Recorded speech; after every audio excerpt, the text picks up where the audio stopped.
দেখেন গরুর পূজা কিভাবে শুরু হয় পৃথিবীতে। প্রথম মুসা আলাইহিস সালাম আল্লাহর সাথে সরাসরি কথা বলতেন, ওয়াকাল্লামাল্লাহু মুসা তাকলিমা, সুবহানাল্লাহ পড়েন। এখন বনি ইসরাইল হচ্ছে পৃথিবীর সবচেয়ে গোয়ার জাতি। তারা বলে, মুসা তুমি যে আল্লাহর সাথে কথা বলো আমরা তো দেখি না, তুমি যে কথা বলো আমরা তো শুনি না, তো কি করতে হবে?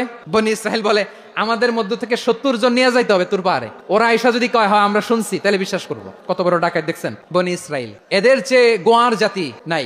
এত গোয়ার তুমি করেছে মুসা আলাইহিস সালামের সাথে। তুমি যে আল্লাহর সাথে কথা বলো আমরা তো দেখি, কি করবো? 70 জন আমাদের বন্ধু বান্ধব যে যদি দেখে তারা বললে ওকে আস, 70 জন নিয়ে গেল। মুসা আলাইহিস সালাম হারুন আলাইহিস সালামকে খেলাফা দিয়ে গেলেন, আল্লাহ ওনাকে নবী বানালেন। মুসা আলাইহিস সালাম বললেন, হারুন খবরদার, বনি ইসরাইলের মধ্যে তাওহীদের বাণী প্রচার করবা, ঐক্য ধরে রাখবা, বিচ্ছিন্ন হতে দিবা না। চলে গেছে। এইদিকে বনি ইসরাইলের এক দুষ্ট লোক ছিল, নাম সামিরি। কি নাম? সামিরি। সে সবাইরে বললো তোমাদের স্বর্ণগুলো ফালাও। স্বর্ণগুলো ফেললো, বনি ইসরাইলের স্বর্ণগুলোকে গলিয়ে সে একটা গরুর বাচ্চা বানালো, গোবৎস। কিসের বাচ্চা? জিব্রাইল আলাইহিস সালাম যে জমিনে এসেছিলেন, ওই ফেরেশতার পায়ের নিচের একটু মাটি সে বুদ্ধি করে প্যাকেটে রেখে দিচ্ছে। সে গরুর বাচ্চা বানায় স্বর্ণ দিয়ে গলিয়ে ওই মাটি এটার মধ্যে ঢুকাই দিচ্ছে ভেলকি দেওয়ার জন্য। স্বর্ণ দিয়ে বানানো গোবৎস গরুর বাচ্চার গায়ে যখন সেই মাটি ছুড়ে দেওয়া হলো, এখন বাছুরের ভেতর থেকে ভ্যাঁ ভ্যাঁ আওয়াজ আসতেছে। কি আসতেছে?